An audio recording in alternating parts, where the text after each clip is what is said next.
السلام عليكم. ايه يا باشا الاداء ده يا باشا؟ ايه الماتش ده؟ ايه يعني انت ايه عملت ايه النهارده؟ معرفش يعني. كنتوا بتتدربوا على ايه؟ ولا كنتوا بتتمرنوا على ايه؟ ولا كنتوا بتتمرنوا على ايه؟ ولا كنتوا بتقول لهم يعملوا ايه؟ ايه الماتش ده؟ ايه المنظر ده؟ ما مش فاهم. مفيش النهارده، ما شفتش كوره النهارده. انا النهارده ما شفتش كرة قدم. انا شفت بان وثب، تحليق، طايره، قول اي حاجه غير سباحه. بس مفيش كرة قدم النهارده. مش النهارده بس، كام ماتش اللي فاتوا انا ما شفتش كرة قدم. فايه ده النهارده؟ منظر سيء. النهارده شكلنا في الملعب يقرف. فعلا النهارده شكلنا مثير للاشمئزاز. ايه المنظر ده؟ ايه الاداء ده؟ يعني انت فرقة عندها كل الادوات الهجومية دي، وعندها بن رمضان، وعندها ديانج، وعندها تريزيجيه، وعندها زيزو، وعندها محمد شريف، وعندها اشرف بن شرقي. سيبك بقى من التوفيق والكلام ده كله. حتى لو الواحد او اتنين او نصهم مش موفقين، الكوكبة دي كده عملت كام هجمة النهاردة؟ شاط كام كورة على المرمى النهاردة؟ ايه المنظر اللي كان النهاردة ده؟ لا النهاردة قرف.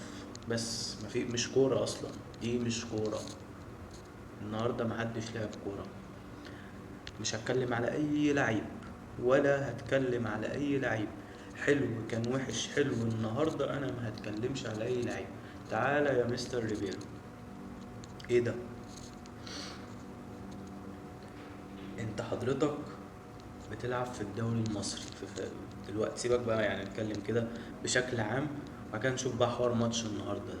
انت بتلعب في الدوري المصري في فريق اسمه الاهلي. يمكن الفريق الوحيد اللي في الدوري اللي مفيش فرقة مثلا بتلعبه في الدوري اللي هو انا هنزل اكسبه. لا هو انا يعني من ضمن مثلا 18 فريق ولا معرفش 17 فريق ولا كام فريق الموسم ده، يمكن فريق او اتنين اللي بيبقى نازل عايز يكسبك.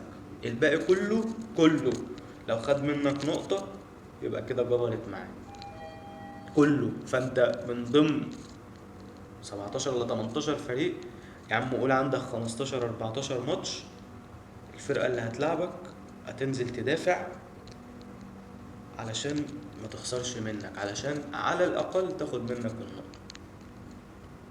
تمام. في مرحلتين بقى، فانت عندك 30 ماتش مثلا، ال 30 ماتش بالاسطمبة دي كده. تمام. فده شغلك، ان انت تتعامل مع فرق هتدافع قدامك. بس انت حضرتك من 4 ماتشات تعادلين وخسارة. بسم الله الرحمن الرحيم كده. تعادلين وخسارة بسبب التكتيك ده اللي هو الفرق بتدافع قصاده. حتى ماتش بيراميدز اللي كل الناس توقعت ان هو هيبقى ماتش مفتوح وبس، يعني ده عايز يكسب وده عايز يكسب وبتاع ومش عارف ايه، هما جابوا جون. وهم بص النهارده تعاملوا مع الماتش ببراعة. جابوا جون، الثغرة بتاعتك خلاص، انت ثغرة. انت دلوقتي ثغرة، معروف ميتك ايه. جابوا جون وال11 ورا، خلاص جبرت معاهم. انت بقى عملت ايه؟ ولا اي حاجة. ده في كرة الشوط التاني، الكرة راحت من الباك رايت للمدافع للباك ليفت بتاع مرتين تلاتة ورجعت. بتاع مرتين تلاتة، قعدت دقيقتين مثلا، الكرة عمالة تروح لده لده لده وترجع، تروح لده لده وده. فايه المنظر ده يا عم؟ ايه الشكل ده النهارده؟ الكوكبة دي كلها مش عارف تشوط كرة على المرمى، كرة مش عارف تشوطها على الجون. مفيش حد يخرج لك الكرة من ورا لقدام، بساط بس في ارض الملعب كده للدفاع وخلاص. لا انت كده صعب، ما ينفعش. الناس يعني انا واحد من الناس اللي كنت بيقول فرصته ومش فرصته وما لسه ما خدش فرصته والكلام ده كله. لا مش هينفع خالص. مش هتنفع انت مع الاهلي في الدوري المصري في المرحله دي، في الكلام ده مش هتنفع خالص. انت مش عارف تخرج الكورة من خط الدفاع وتبني هجمة. حتى التكتيك بتاعك اللي هو باصي ومش عارف ايه وكده بطيء جدا وممل ومهروش ومش مالوش لازمة، مش هيعمل حاجة، مش هيقضي مصلحة، مش هتنفع.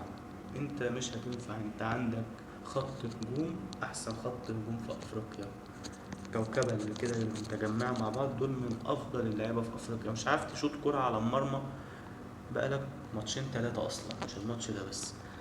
فلا، مش هينفع.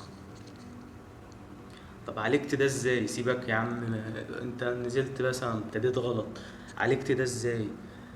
حضرتك منزل لي اول تبديلة، آه، يعني ماشي جراديشار، وكان النهارده بن شرقي، او مش النهارده، بقاله كام ماتش ماشي. بعد كده منزل لي كوكا حضرتك الدقيقة حاجة وستين مكان كريم فؤاد. ليه؟ طيب معلش، هيعمل ايه يعني كوكا؟ هيعمل ايه يعني؟ ايه اللي انت كنت منتظر ان كوكا هيعمله؟ يعني ايه الفكرة اللي في دماغك؟ ممكن اعرفها؟ طيب ماشي. بعد كده نزل لي طاهر واحمد رضا. طب ليه برضه يعني؟ ومطلع لي تريزيجيه، محمد شريف. طب فانت عملت ايه برضه؟ مش فاهم يعني. طب ما كنت من البداية طلعت محمد شريف ونزلت جراديشار وخلاص. انا مش فاهم انت ايه التفكير اللي كان في دماغك، ايه اللي انت محفظه للعيبة عشان يعملوه وما عملوهوش، فقمت منزل اللعيبة دي تعمله.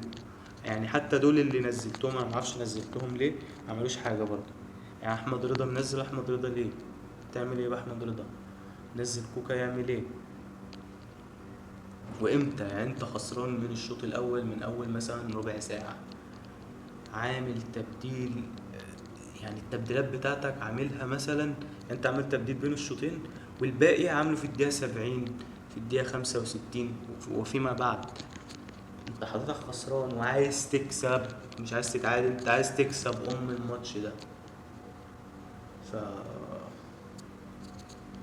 اداء زي الزفت. شكلنا النهارده كان في الملعب يقرف. تكتيك مفيش، مش عارف تخرج كورة، مش عارف تعمل شكل كده للفرقة، مش عارف تبني هجمة، مفيش اي حاجة. النهاردة تقول ان انت يعني كان ان انت تكمل مع الاهلي. مفيش اي سبب النهاردة يخلينا نقول ان المدرب ده لا مدرب كويس. فانا من وجهة نظري المدرب ده كفاية عليه كده. ما عملش حاجة اصلا، لا ماتشات كاس عالم عمل حاجة، لا ماتشات دوري عمل حاجة. لا، مفيش اصلا شكل في الفريق، مش هينفع. الناس اللي بتقول موسيماني، بص انا من وجهة نظري موسيماني من افضل المدربين اللي دخلوا الاهلي الفترة الاخيرة. بس موسيماني كان عنده نفس المشكلة، عنده مشكلة في الدوري. موسيماني لعب معانا موسمين، خسر 2 دوري. الاول مرة الزمالك ياخد 2 دوري باين ورا بعض، او لاول مرة من سنين ياخد 2 دوري ورا بعض. فبرضه موسيماني لا. فلازم إدارة النادي الأهلي تتحرك في أسرع وقت ممكن علشان يكون في بديل مناسب وبسرعة. لأن أنت كده في أول 4 ماتشات استنزفت كم من النقاط ما ينفعش يستنزف في البداية كده. أنت كده بعيد جدا. أنت عشان تفوق محتاج ما تضيعش خلاص نقطة كده تاني دلوقتي بقى خالص. الدور الأول ده كله ما ينفعش تضيع نقطة منه على الأقل لحد بقى ما نشوف الدنيا هتترتب بناء عليه. فلازم تحرك سريع من إدارة النادي الأهلي والمدرب ده. شكرا. أنا كنت بصراحة متفائل بيه، كنت شايف إن هو لازم ياخد فرصة، بس لأ، المدرب ده ما عندوش فكرة، مش هينفع معانا خالص. دي وجهة نظري بس، وشكرا.